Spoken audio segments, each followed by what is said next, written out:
为了表示我的诚意，这样吧，若是80万斤您全要了，我让你5文，115。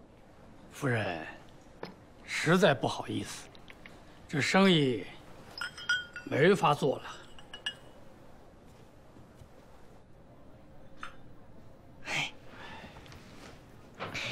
没关系，我相信过2天直隶湖广那边的棉商都要来泾阳，到时候我这棉花150文1斤也不是不可能。哦，对了，童老板，您订的回武汉的货船好像还是80万斤的仓位，初8就必须启程，看样子这趟您得空手而归了。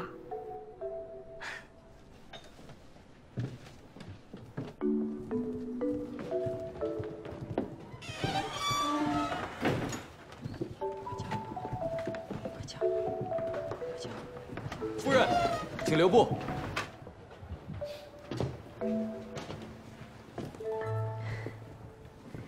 童老板，夫人，再让一点吧。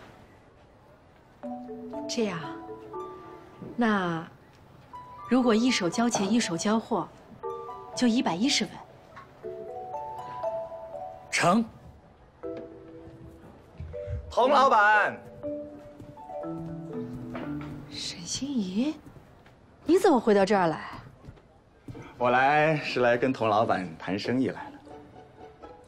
在下沈心怡，沈氏棉花行的2掌柜，泾阳沈家少东家。原来是沈少爷，失敬失敬。今年我爹派我来拜访你。童老板，既然我们价格已经谈好了，那就签约吧，我也好安排交货。哎，好，这边请。稍等，童老板，我刚才好像在听你们说，今年的棉花卖110文1斤，还说要一手交钱一手交货。巧了，我现在手上就有80万斤棉花要卖给你，品相上好，我定的价格呢也是110文1斤的，但是我会给你7天的账期，不用一手交钱一手交货的。沈心怡，你哪来的80万斤棉花？关中所有的棉花可都在我手里。你别管我从哪里来80万斤棉花，只要童老板愿意跟我合作，我们沈家一定是到期付货的。我看你是存心来砸场的吧？我是存心来跟童老板做生意的。童老板，我们进屋聊。哎，童老板，你不用跟他聊，我给你105文，我们马上签约。好，我也出105文1斤，7天账期不变。100文。我也出100文，7天账期不变。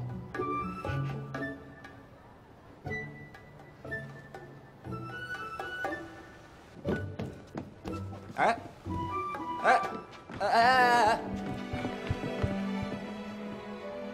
她真是吴家东院的少奶奶。如假包换。哎，男女授受不亲啊！放手啊！放手！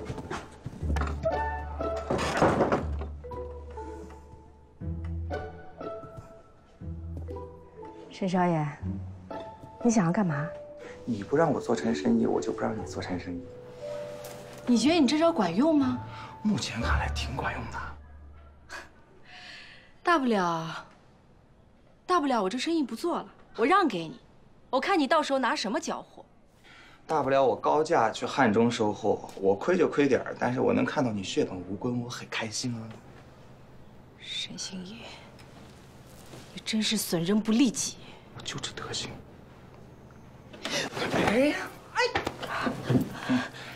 你要想撵我走呢，倒是有一招。把你所有的棉花，80文1斤卖给我，我再100文转给童老板。做梦去吧你！哦，既然你要这么说的话，你出多少钱我就出多少钱，我还比你多一个账期。我相信人家童老板怎么都是选我不选你啊。哼，你能给账期，难道我就不能？你还真不能。我都已经打听完了，你跟人家棉农呢，只是付了一些定金而已。人家一旦交货， 3天之内你必须要付清全款，否则你要双倍赔偿。你地都当了，哪来的银子呀？所以你要跟童老板一手交钱一手交货吗？哎，你就不要那么固执了啊！趁现在棉花出价还不算低，把所有棉花卖给我，否则我跟你血拼到底啊！哎呀，你想想看呐，65文一斤进的棉花，80文一斤卖给我，从我这你就挣15文了，加在一起轻轻松松1万多两银子到手了。我辛辛苦苦3个月，才赚15文，你一转手就能赚20文。要分级过秤打包装车，不要成本的，5文都不止啊！成交。这就对了，早说嘛！你早踢这个解释。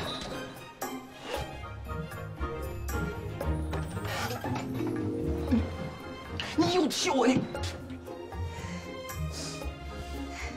童老板，我退出，接下来的事情你和沈少爷聊吧。这是怎么回事啊？啊，没事，童老板，我们继续聊我们的生意。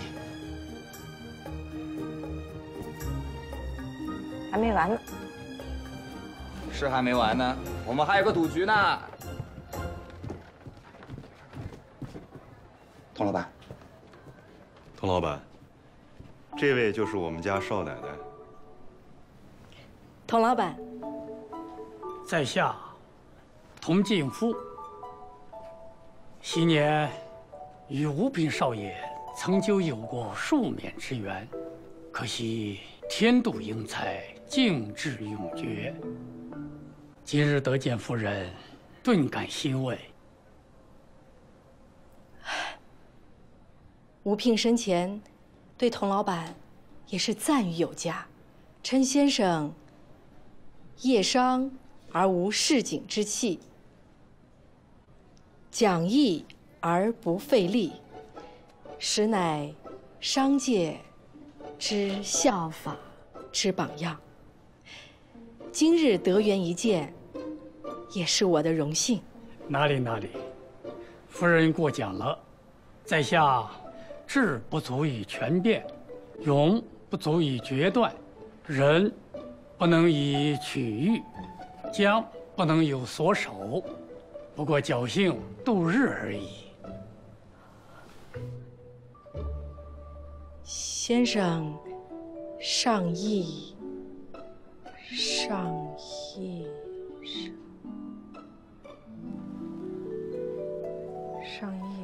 童老板，我们少奶奶啊，那个童老板，我也不绕圈子了，您这趟来是来收棉花的吧？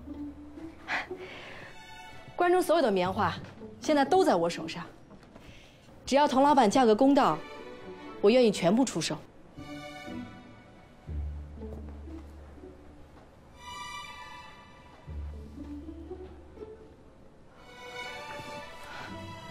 童老板，您请坐。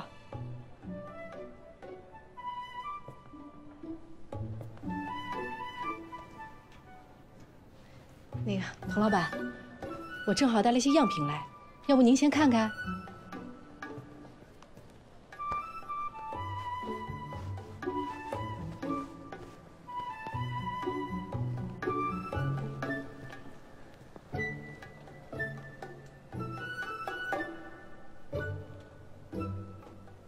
请问夫人有多少这样的棉花？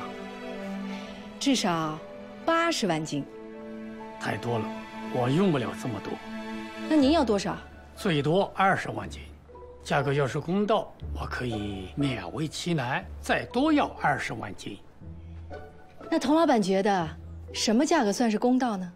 我在其他地方收棉花都是50文一斤，我与泾阳有感情有交情，60文吧。童老板，我这棉花120文一斤。夫人，你是在说笑吧？去年棉价大跌，关中一半的棉农都改种了小麦，而直隶湖广那边的棉田又遭了殃，几乎颗粒无收。物以稀为贵，再加上我这品相，怎么都值120文一斤。哈哈哈哈哈！夫人呐，我在其他地方收了这么多年的棉花，也没操出100文去呀。童老板，水涨船高，您今年的府布也一定能卖个历史最高价。